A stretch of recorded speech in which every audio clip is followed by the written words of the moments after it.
ese histórico Venezuela. Arriesgó su vida.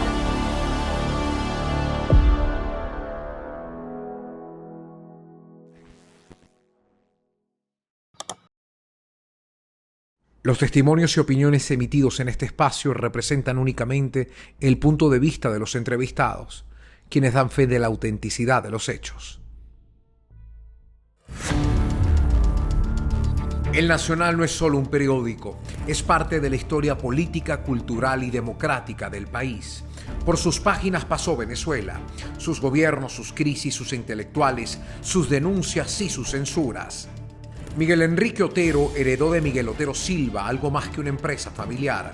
Heredó la idea de que un periódico debe incomodar al poder.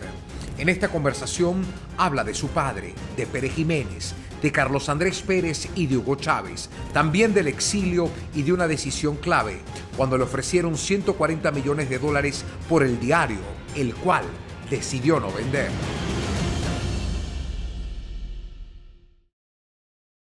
Señor Miguel Enrique, bueno, agradecido por su tiempo, por conversar sobre la importancia que tiene para el país el nacional, ese recurso que los venezolanos hemos tenido por tantas décadas como respaldo informativo, y conocer de primera mano la visión de su gestión bajo la mirada crítica de un diario que se convirtió en una forma incómoda que el poder encontró en sus páginas.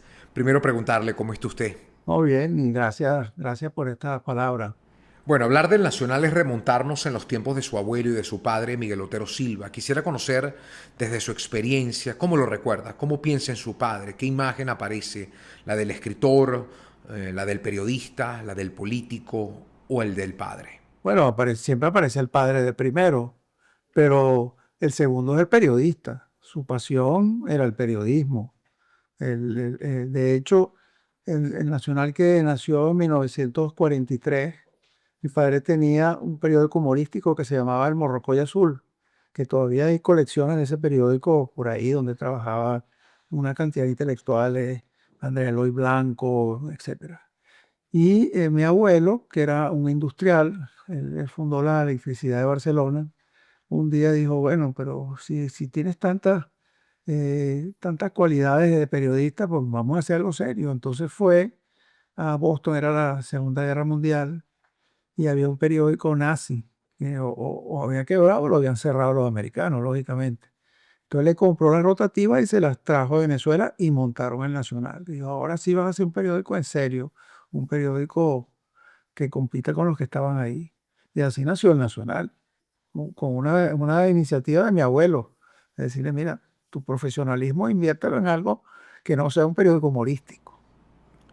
Su padre es un referente importantísimo en la historia venezolana.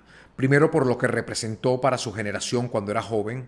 También enfrentó dictaduras, cárcel, exilio, pero también como retrato a través de la pluma.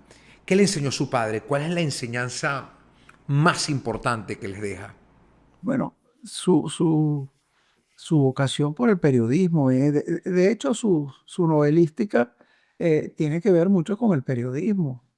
O sea, yo me acuerdo que como a los 11 años me llevó al Tigre. Él estaba escribiendo Oficina número uno, y Oficina número uno no la escribió en Caracas solamente. Él entrevistó a todos aquellos personajes que estaban en el inicio de la industria petrolera en el Tigre, y construyó una novela con toda aquella cosa que era real.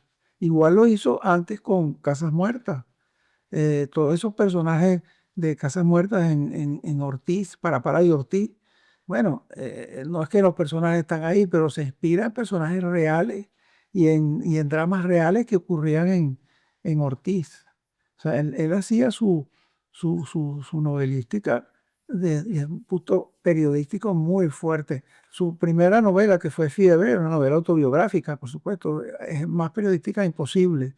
Y después todas las otras novelas, La muerte de Honorio, que era sobre los presos, algunos presos en el perejimenismo, inclusive La piedra que era Cristo, que es su obra sobre Cristo. Bueno, él se fue a Israel, a Jerusalén, pasó un tiempo investigando, hablando con gente. O sea, todo su obra literaria tiene que ver con algo periodístico. Ahí plasmaba su vocación periodística. Y desde el punto de vista periodístico, ¿cómo veía su padre el poder? Él era- en relación al poder, él no quería ser político. O sea, él no, él decía, él no parecía que tuviera aspiraciones políticas, aunque él fue senador. O sea, era su opinión era muy determinante para los políticos, pero él no tenía aspiraciones políticas. Quizás en la juventud, que era militante revolucionario, pero los militantes revolucionarios no necesariamente tienen aspiraciones políticas, lo hacen por convicción. Pero después cuando entra la Cuarta República que llaman, que él era un factor determinante en toma de decisiones, pero él nunca quería ser él el, el político, el candidato, el presidente. Eso nunca le interesó mucho. Y de hecho jugó un gran papel, pero un gran papel como el director del Nacional, como amigo de los políticos, como alguien que tenía una concepción determinada sobre el futuro del país y su amor por el país, pero eso no se convertía en una ambición política. Usted me dice que a él le gustaba conectar con la gente, era un hombre de izquierda, pero también un ferviente defensor del debate plural. Siendo un empresario de medios, ¿cómo veía todo lo que se venía gestando en el país? Bueno, él lo veía como algo periodístico, insisto. De hecho, cada presidente al terminar su mandato, la gran entrevista se la hacía a mi padre para el Nacional. Y era una relación pluralista, pues relación con todos. O sea, algunos no tenía con algunos no tenía muy buena relación, pero con otros sí tenía muy buena relación, pero todos entraban. O sea, era muy plural en sus relaciones con los políticos, aunque a algunos no les gustaba y a otros sí les gustaba, porque él era, digamos, bastante de izquierda, vamos a ponerlo así. Entonces, era un amigo de Caldera, pero no le gustaba mucho como las ideas de Caldera, por ejemplo, ¿no? Pero era muy amigo de Caldera. De hecho, yo lo acompañé una o dos veces. En el 1 de enero él salía con una especie de aparato de música, y entonces iba a cada una de las personas y les tocaba la música y le daban un whisky. Bueno, aquello era, imagínate, después de 20, yo una vez lo acompañé manejando y yo trataba de no tomar, pero no podía, terminé totalmente, tú sabes, mareado. Y eso lo hacía, y uno de ellos era Caldera, uno de los personajes que iba a visitar. Entonces, ese antagonismo que hay hoy en día entre los políticos, y eso para él no existía. Él era amigo de todos, aunque compartía ideología con algunos y con otros, ¿no? ¿Qué parte de su padre se mantuvo siempre viva en el Nacional? Pluralismo, pluralismo, profesionalismo, eh, esa cosa periodística de buscar la noticia, de, de ser los más importantes o los primeros que llegan a la noticia. Ese mundo del tubazo está ahí presente. Claro, hoy en día el mundo ha cambiado muchísimo. Él no vivió las redes sociales. Entonces pasa algo y siempre hay alguien que lo pone en las redes. Entonces estudiar las cosas no es tan sencillo. Pero ese mundo del periodismo profesional, cuando nació el Nacional en el 43, el periodismo no era profesional.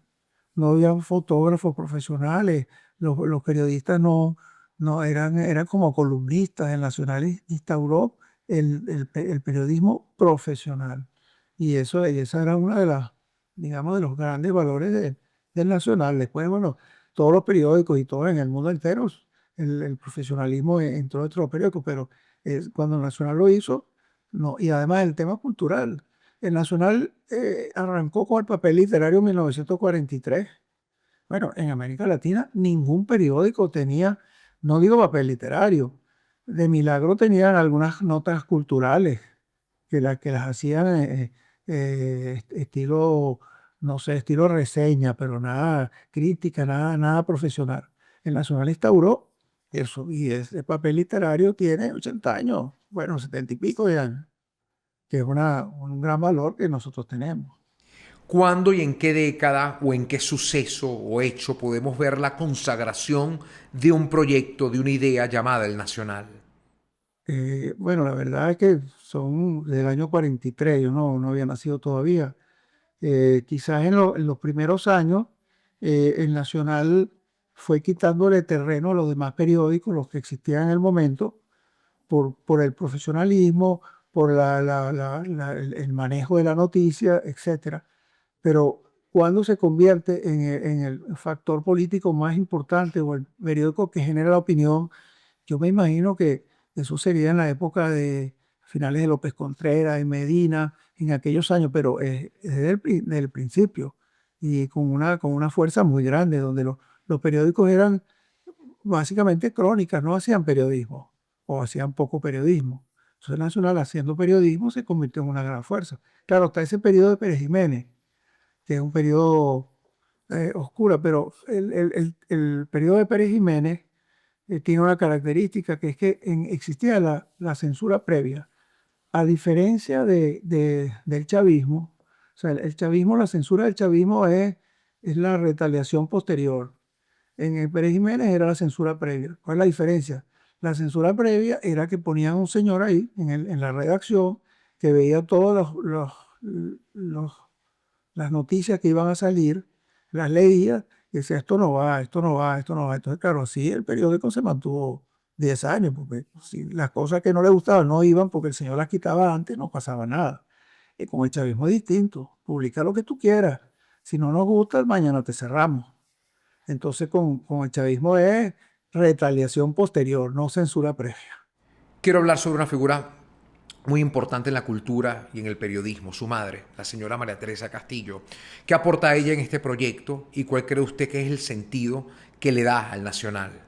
Bueno, ella, para empezar, fue la primera presa política de Venezuela en el siglo XX. Porque ella era comunista y entonces la repartía volante y la agarraron. Siempre agarraron a los hombres, nunca agarraron a una mujer. La agarraron y tuvo un año preso, no tenían dónde meterla, la metieron en la jefatura de la pastora, ahí porque no tenían dónde meter una mujer. Pero después ella hizo periodismo, tuvo el primer programa de radio en Radio Caracas de cocina con su amiga Anita Macenet. Entonces era un programa de cocina, estoy hablando de los años 30. Ella después trabajó en Última Noticia como periodista y fue una de las primeras periodistas que se colegiaron, etcétera. Y después, bueno, se casó con mi padre y entonces dedicó a cuidarnos a nosotros, pues, a formarnos, a educarnos. Al final, cuando ya cae Pérez Jiménez, entonces ya nosotros estamos un poco más grandes y entonces ella decide no meterse en el periodismo, sino meterse en la cuestión cultural. Y había una institución que era el Ateneo de Caracas, que era una institución que tenía eh, ese manejo un poco arcaico de la cultura, unas presentaciones como de amigos, ese tipo de cosas. Entonces la llamaron a ella y le pidieron que ella fuera presidenta del Ateneo. Estoy hablando de 1958 o algo así. Entonces, en el gobierno de Larrazábal. Entonces, ella consiguió que le dieran un local y el local era el local de la Seguridad Nacional. Entonces, con ese local empezó a crecer, a crecer, a crecer, y el Ateneo se convirtió en la primera institución cultural del continente en manejo privada, por supuesto. Y bueno, eso creció, hizo todas las cosas que con todos los venezolanos que han tenido alguna relación con la cultura tuvieron una relación con el Ateneo de Caracas, el Festival Internacional de Teatro, en fin, todas las áreas, todas las áreas. Y Sí. bueno, después, al final, con esta gente que no cree en nada privado, pues el Ateneo se diluyó. Le hicieron una construcción muy importante que se la hizo el gobierno de Luis Herrera y se la dieron en comodato al Ateneo y ahí, bueno, funcionaron mil cosas hasta que esto pues ya pasó a un régimen que no quiere saber nada de iniciativa privada. Señor Miguel Enrique, ¿cómo era convivir o cruzarse en su casa con García Márquez, Uslar Pietri, Vargas Llosa? ¿Cómo era convivir con la cultura, con las ideas en su intimidad? La verdad es que era la- ese tipo de relaciones era muy, muy imponente en nuestra casa. O sea, porque de esa gente que tú has nombrado, pues incluye a William Faulkner, a Materán, incluye muchísimos más internacionales que iban a la casa. Y bueno, no sé, uno se formó ahí. Yo recuerdo una vez que fue Bola de Nieve. Y Bola de Nieve, bueno, nos dijeron, no, porque él va a tocar en el piano. Mi hermana tocaba piano, no, él va a tocar el piano de tu hermano. Entonces, bueno, creía que nos íbamos a marginar y Bola de Nieve, no, no los marginen, déjenlos que se metan debajo del piano. Nos metimos debajo del piano fastidiando, pero él estaba encantado. Y esa es una de las mil anécdotas como esa tenemos nosotros de gente como ellos que fueron a nuestra casa en Los Palos Grandes, en la segunda avenida de Los Palos Grandes. Y bueno, eso fue, en la vida nuestra pasó por muchísimas personalidades de esas que fueron a nuestra casa. Después de sus padres, de María Teresa y el señor Miguel Otero Silva, ¿qué referencia cultural o periodística marca su rumbo, señor Miguel Enrique? Bueno, la marca, gente que estaba vinculado al Nacional, como Arturo Uslar, Ramos J. Velázquez, que fueron directores del Nacional y los teníamos muy cercanos. Ese tipo de gente nos marca mucho. Soto, Cruz Diez. A mí me metieron en el taller de Cruz Diez cuando tenía 12 años, o en el taller de la Nena Palacio, de Luisa Palacio, de ahí llegaban todos los grandes artistas plásticos. O sea, mucha de esa gente me marcó y bueno, por supuesto, eso, eso era parte de la vida nuestra, no lo veíamos como algo súper excepcional. Usted es matemático y también economista, así entiendo, ¿no? ¿Cómo se entiende que usted es el que lidera el Nacional? ¿Por qué decide mantenerse y llevar este legado? Sí, la verdad yo estudié matemáticas, nunca me formé en la cuestión literaria. O sea, yo estudiaba ciencia y era muy bueno en matemáticas. De hecho, la carrera la hice en 4 años cuando tenía que hacer en el 5. Y hice posgrado y después me pasé para economía. Ya al pasarme para economía entré ya en otro mundo, un mundo que tiene que ver con la realidad, porque la matemática no tiene nada que ver con la realidad. Y después estudié sociología también. Entonces, cuando yo regreso de estudiar economía y sociología, pues me vinculó mi mamá y me dice, ¿por qué no quieres ser secretario general del Ateneo para todas estas cosas que estamos haciendo? Fui secretario general del Ateneo y me metí en política, que ya entra en otro mundo. Yo fui diputado 3 veces. Primero apoyado por COPEI y al final fui diputado independiente porque monté mi propio... Cuando, cuando Pérez establece la uninominalidad, dije, ah, no, yo me voy por aquí. Y me fui por ahí y fui un periodo donde me eligieron solo, sin partidos. Y bueno, ahí quedé vinculado al periodismo, a todo eso y al final pues es una empresa familiar. Empresa familiar, terminé siendo presidente editor del periódico.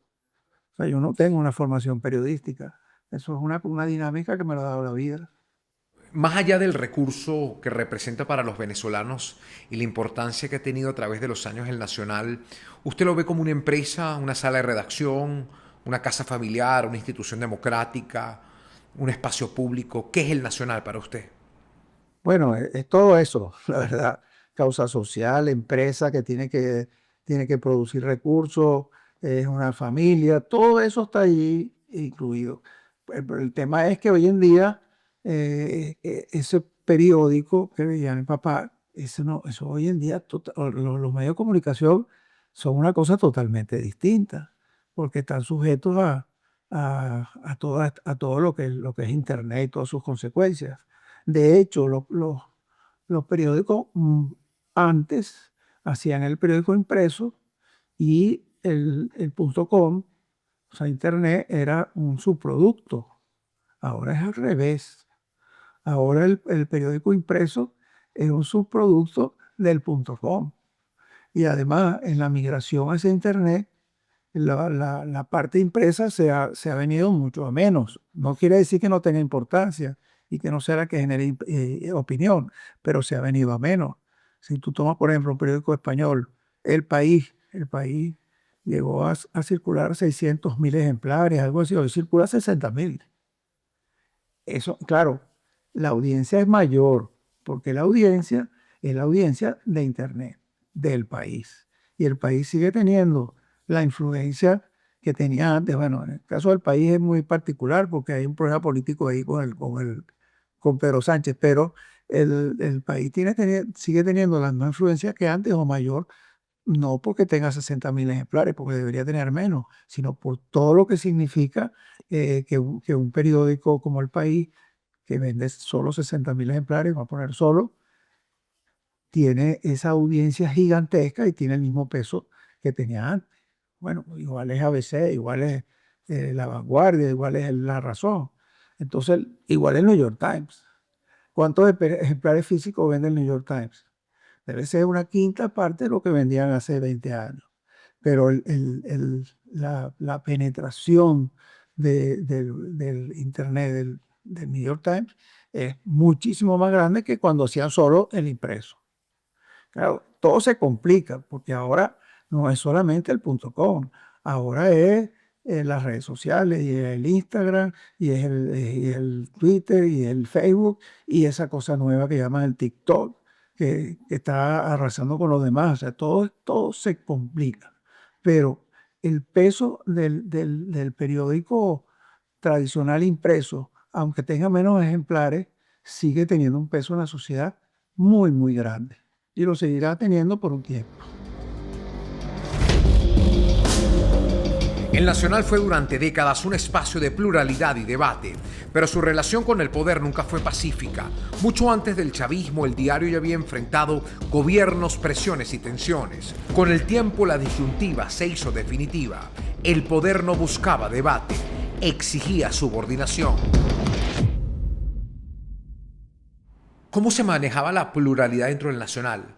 ¿Cómo convivían, por ejemplo, la izquierda, la derecha, el comunismo a la hora de hacer un artículo, de asignar sentimentraje en el periódico? Se manejaba igual que la manejamos ahora con el .com. O sea, nosotros, todo el mundo sabe cuál es la posición nuestra respecto al régimen. Todo el mundo sabe, o sea, además nos persiguen. Pero nosotros le damos un peso a todo lo que haga de él, si tenemos que dárselo. Ahí está el pluralismo. Y en los artículos de opinión, bueno, lo que pasa es que los chavistas se han retirado. Se han retirado ellos. Yo no he votado ninguno. Quedan algunos que son medios, pero los chavistas en general se fueron. Ellos son los que nos discriminan, no nosotros a ellos. Y tratamos de ser equilibrados, aunque tenemos una línea. O sea, nosotros tenemos una línea. Como todos los periódicos del mundo hay una línea. Una línea opositora a un régimen autoritario que no cree en la democracia, que viola los derechos humanos, que ha destruido económicamente un país. Todo eso lo tenemos. Sin embargo, tratamos de darle peso suficiente a las opiniones de ellos y cubrir con transparencia lo que ellos hacen. ¿Qué momentos en la historia usted cree que no se podrían contar sin la existencia del Nacional? El 23 de enero. O sea, el 23 de enero, bueno, ese mes de enero del 58, el Nacional es fundamental, porque no es solamente el papel de Miguel Otero Silva en ese pequeño proceso, porque él no estaba preso, otra gente estaba presa, él no estaba preso. Él lo llevaron preso el 22, porque el 22 metieron un gentío preso, y lo soltaron inmediatamente. Pero ese es una, o sea, los documentos, hay que entenderlo, cómo cae Pérez Jiménez. Pérez Jiménez, el año 57 es un año económico, el año económico mejor de Pérez Jiménez. Entonces, él había cambiado la constitución y decía que cada 5 años había que hacer una elección. Todos los dictadores del mundo hacen elecciones. Y entonces dice, nosotros somos democráticos porque hacemos elecciones. No es así. Entonces, tenía que hacer una elección en el 57. Y hizo, como no quería su elección, porque tenía que poner partidos políticos y legalizar candidatos, hizo un plebiscito. Él creía que iba a ganar el plebiscito, porque iban a votar los empleados públicos, etc. Cuando empiezan a abrir las cajas, eso fue la primera semana de diciembre o la última semana de noviembre del 57, pues se da cuenta que la gente estaba votando contra él. Entonces, esconden las cajas, las entierran, nadie sabe dónde, y dan un resultado como el que dio el resultado del CNE con lo de María Corina. Una cosa parecidísima. Le dan un resultado arbitrario. Bueno, ahí no pasa nada en el mes de diciembre. Es la Venezuela bonchona de diciembre. No pasa nada. El 1 de enero hay unos militares que intentan dar un golpe, pero eran de la aviación. La aviación no puede dar un golpe, entonces pasan unos aviones encima de Caracas, tiran unas bombas que además no explotaron y los aviones se van para Barranquilla. Bueno, desde el 1 de enero hasta el 23 de enero hay un proceso que nadie se imaginaba que condujo a la caída de Pérez Jiménez. Pero la caída, como al final los militares son los que lo terminan sacando. Y en ese periodo, los grandes dirigentes políticos, Caldera, Rómulo Betancourt, Jovito Villalba, no estaban en Venezuela, estaban en el exilio, ni siquiera se imaginaba que podía ocurrir una cosa así. Quien dirige esta operación son la gente que estaba en Caracas, básicamente, los que hacen los grandes manifiestos de los intelectuales, de los periodistas, de los ingenieros, etc. Entonces empiezan a salir todos esos manifiestos y empieza la gente a alzarse, llegan a una huelga general. De hecho, Fabricio Ojeda, que era el presidente de la Junta Patriótica, era el reportero del Nacional en Miraflores. No sé cómo el reportero del Nacional en Miraflores podía dirigir aquello, pero bueno, esa es la historia que cuenta. Y al final, pues, el régimen cae, se va a Pérez Jiménez, el Nacional publica dos extras el 23, hace dos periódicos extras, que los hacen con la rotativa, perfecto. Y bueno, el papel del Nacional ahí fue fundamental en todos esos días de enero. Entonces, la pregunta tuya, el 23 de enero. ¿Cuál es para usted el aporte más grande del diario en los años siguientes para la construcción democrática del país? Bueno, todos los cambios importantes de la democracia pasaron por discusiones que planteaba el Nacional en sus páginas. Todo lo que tuvo que ver con democratización, con corrupción, con la uninominalidad, todos esos temas, el Nacional era el periódico que llevaba la vanguardia en la discusión. Siempre fue así.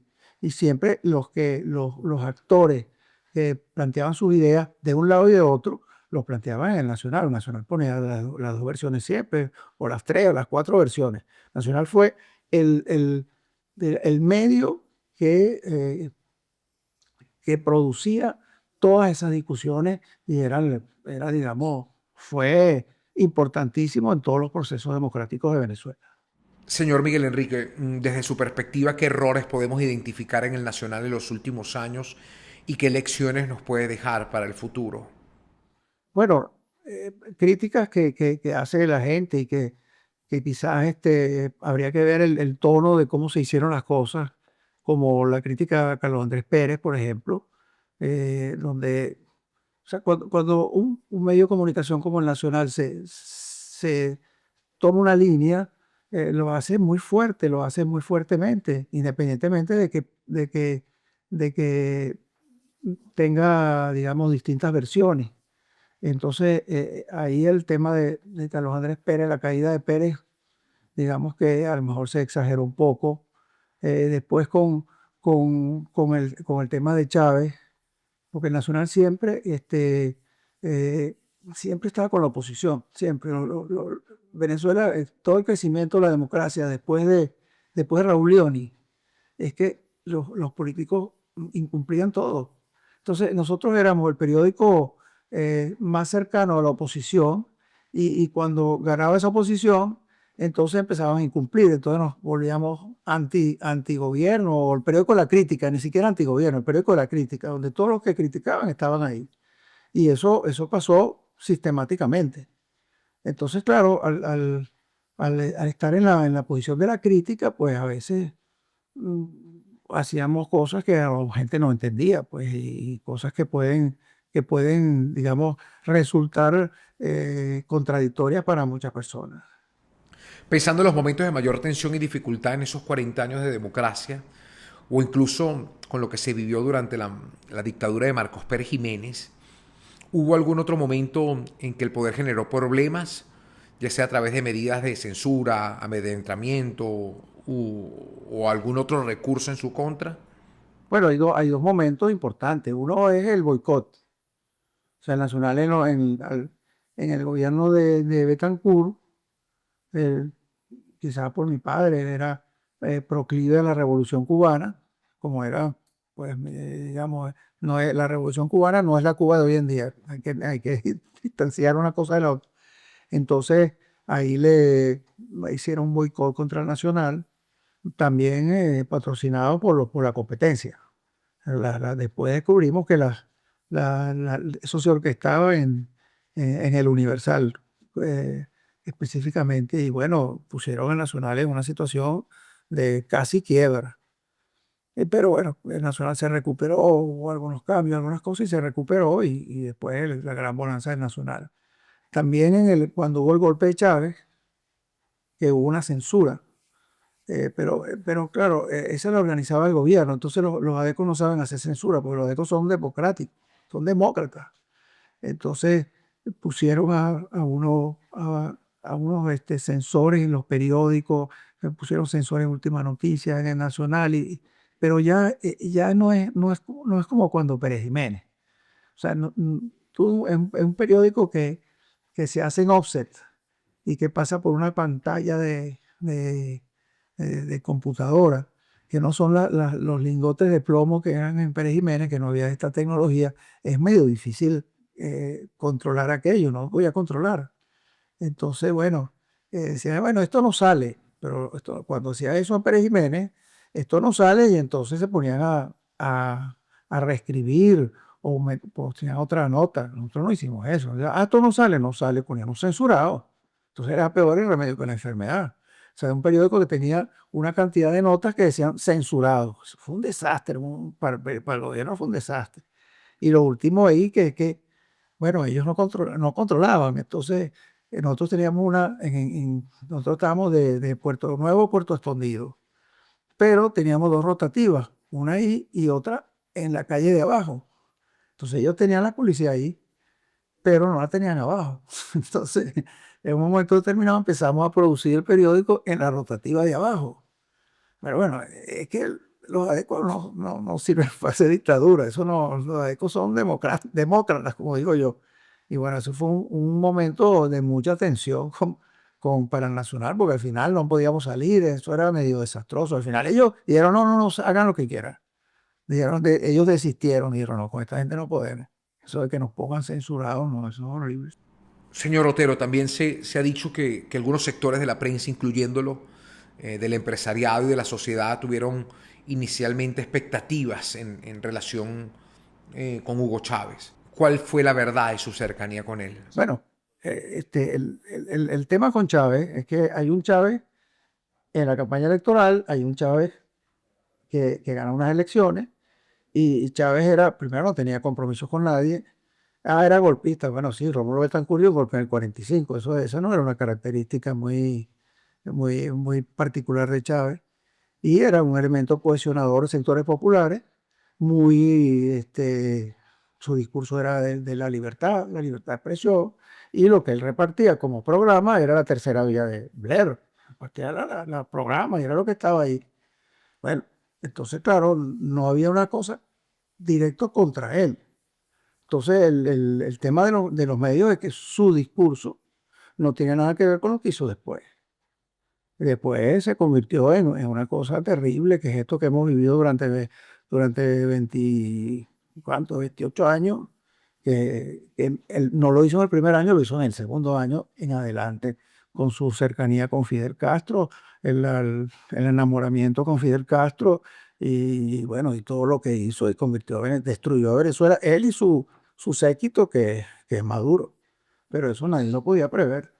¿Y cuándo entendió usted o el Nacional que el chavismo ya no buscaba esa pluralidad o debate, sino una subordinación? Bueno, una encuesta que hicieron 4 meses después de que Chávez llegaba al poder, el 86% de la población estaba con Chávez. Eso es todo el mundo, 87% es casi todo el mundo. Por eso que ahora nadie, todo el mundo dice, no, yo nunca, no, pero espérate, 87% es bastante gente. Él empezó a pelear con los medios, a no aceptar nada y a hacer cosas arbitrarias antes de empezar con su línea de confiscación de expropiación, todo eso, pero antes empezó a no aceptar nada de los medios. O sea, por ejemplo, además arbitrariamente. Ahí él tuvo un meeting que hizo en Carúpano.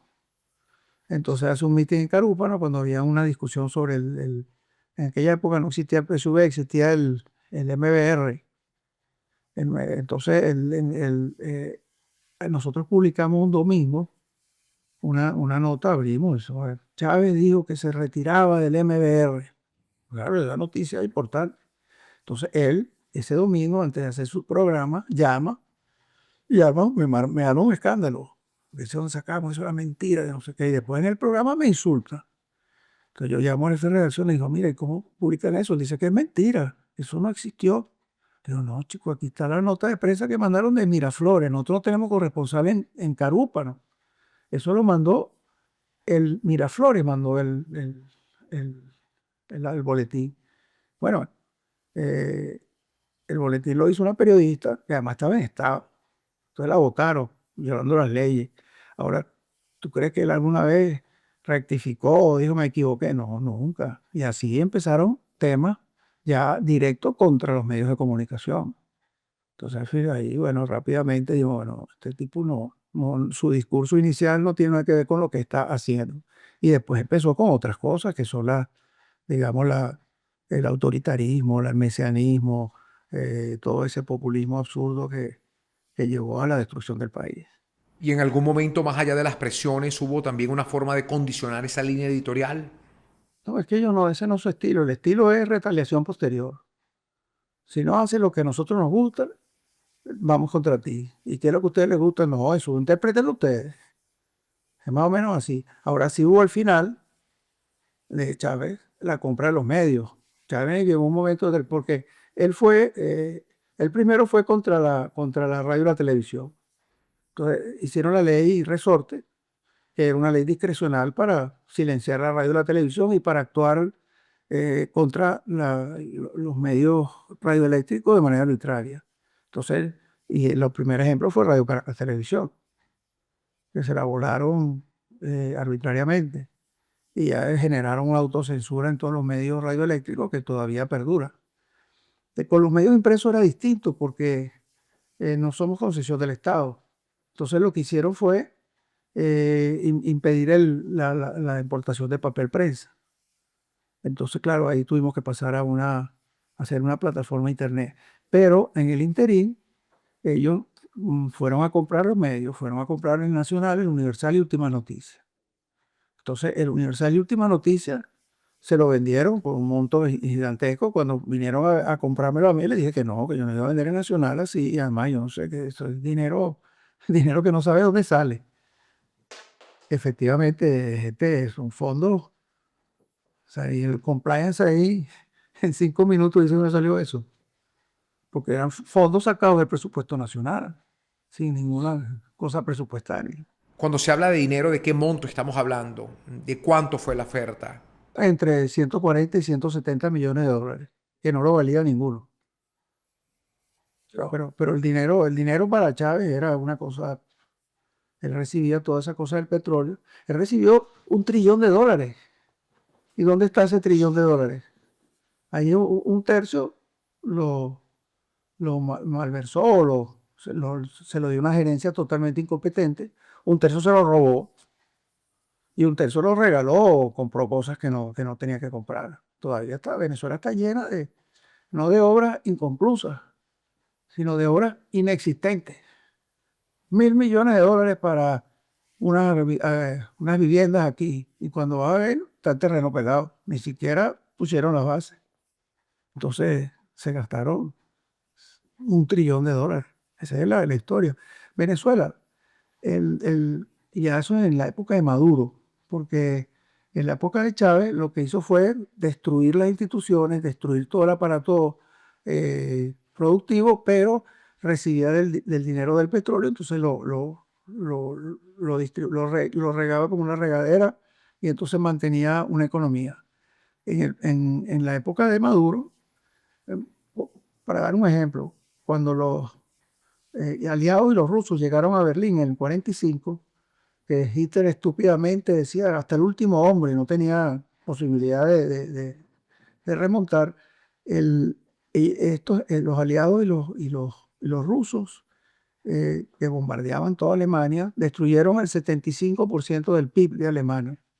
Maduro en 7 años destruyó el 80% del PIB de Venezuela sin que hayan disparado una bomba de esa de los rusos, nada. La destruyó, o sea, ni siquiera por inteligencia. O sea, alguien inteligente no tiene ese resultado. O sea, es una cosa bizarra, totalmente bizarra.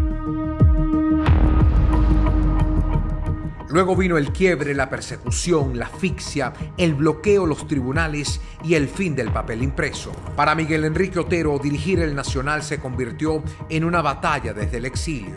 Resistir, reinventarse en lo digital y sostener un símbolo nacional tuvo un costo personal y profesional enorme.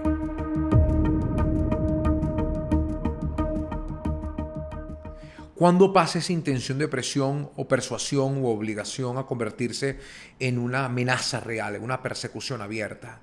Pero ya llegó un momento que estábamos perseguidos, pero yo hubiera aguantado. Lo que pasa es que hubo claro, siempre estos buscan algo para justificar, ¿no? Entonces nosotros publicamos una nota que había salido en el ABC de España, que decía, lo había hecho el corresponsal de ABC en Washington, que decía que un fiscal federal del estado de Nueva York estaba haciendo una investigación a Diosdado Cabello por narcotráfico. Eso lo publicó ABC y después lo publican 80 periódicos, porque era una noticia importante, porque Diosdado Cabello era el presidente de la Asamblea Nacional. Entre los 80 lo publicamos nosotros, lo publica en La Patilla y lo publica tal cual. Más nadie en Venezuela se atrevió a publicar aquello.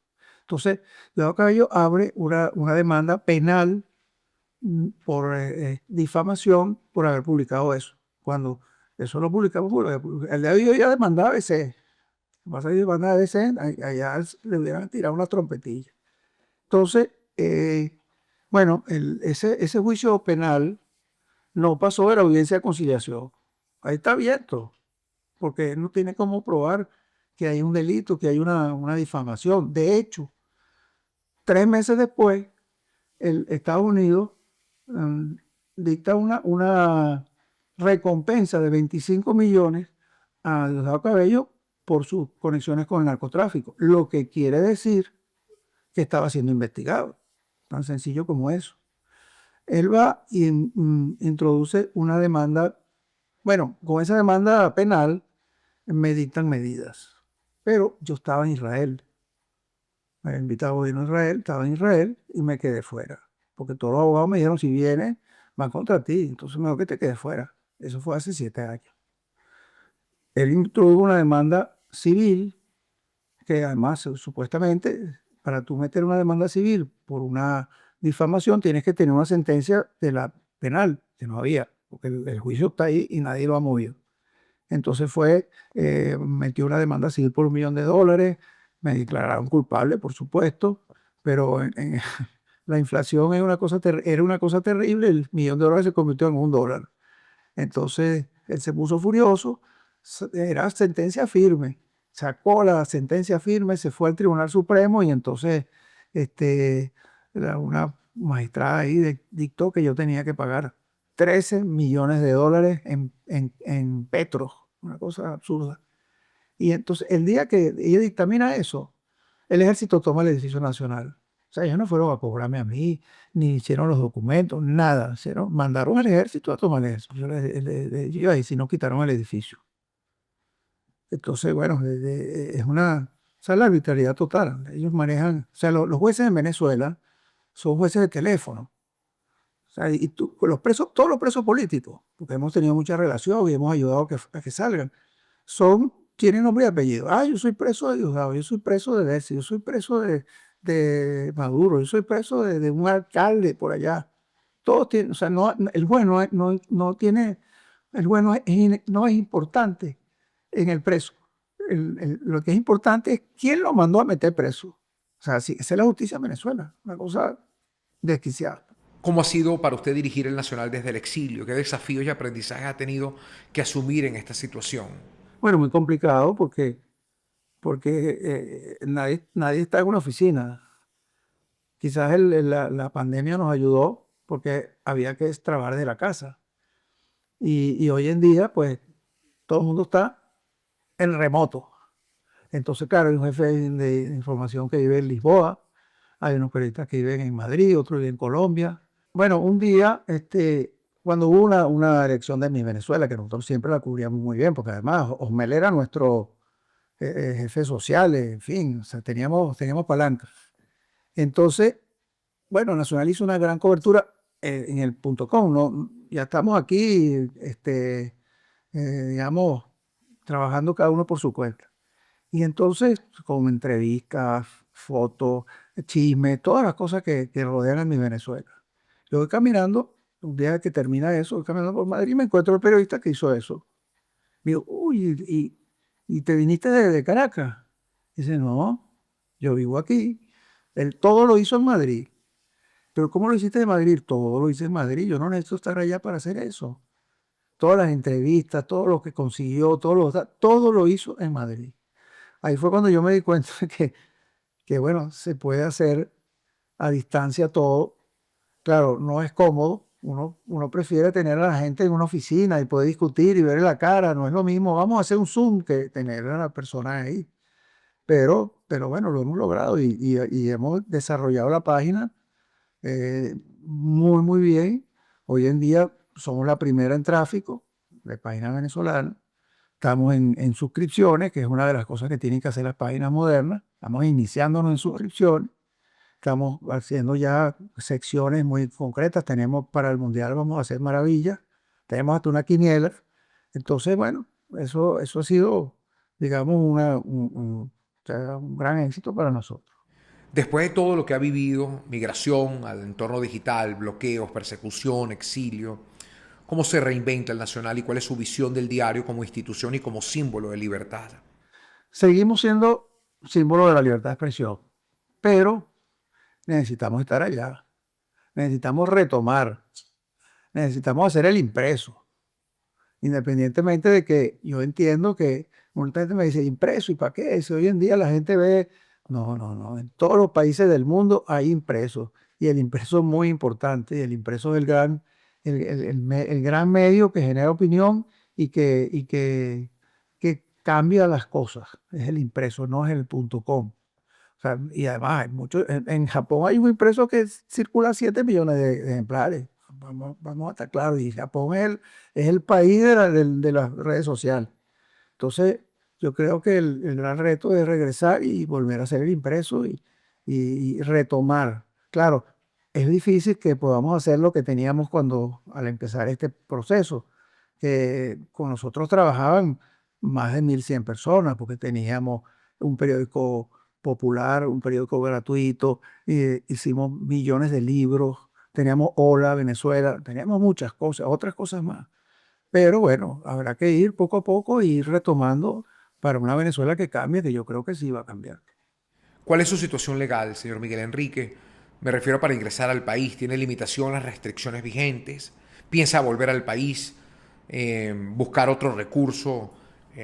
¿O aplicó a la ley de amnistía, por ejemplo? No, la ley de amnistía no se la aplican sino a un grupito. O sea, se la han aplicado a los presos, no a todos. Pero el resto de la gente, que pueden ser 20.000 o 30.000 personas, no se las han aplicado. O sea, el problema del pasaporte es grave. O sea, yo me meto para una cita del SAIME y dice, su cédula no coincide con su fecha de nacimiento. ¿Qué es eso? Eso es que ahí una mano negra cambió aquello, por ejemplo. Entonces, el tema del pasaporte, tengo las medidas. O sea, hay medidas ahí que, por ejemplo, yo estoy bloqueado en las notarías y los registros, pero bueno, es toda una lucha. Yo me imagino que buscaré la manera de regresar y buscaré la manera de que aquello lo vayan desmontando, porque todo eso tienen que desmontarlo. O sea, todo el que me dice, pero bueno, tú tienes medidas, tú no puedes, eso se va a desmontar, estoy seguro que se va a desmontar. ¿Qué espera usted que represente el Nacional para las futuras generaciones de periodistas y sobre todo para la sociedad venezolana en general? El Nacional tiene que representar lo que fue siempre, con un cambio que hay ahora, que es que los dos periódicos que competían con nosotros, que era el Universal y Última Noticia, se los vendieron al chavismo. Entonces eso no, mataron la marca, vamos a ponerlo en esos términos. Vendrán otros, pero serán otros. No es la competencia que teníamos antes. Y nosotros regresaremos para hacer lo mismo que teníamos antes y mejor. Bueno, señor Miguel Enrique, muchas gracias por su tiempo. Me encantó conocer detalles, profundizar en varios temas en los que además está involucrado y relacionado, y sobre todo entender la importancia de un diario para todos los venezolanos. No, gracias a ti. Gran entrevista. Hoy la pregunta no es solo cómo sobrevivió el Nacional, sino qué representa para las nuevas generaciones. Más allá de las sedes incautadas, el exilio y las rotativas apagadas, el diario se niega a desaparecer de la memoria venezolana. La tinta impresa ya no está, pero la causa sigue intacta.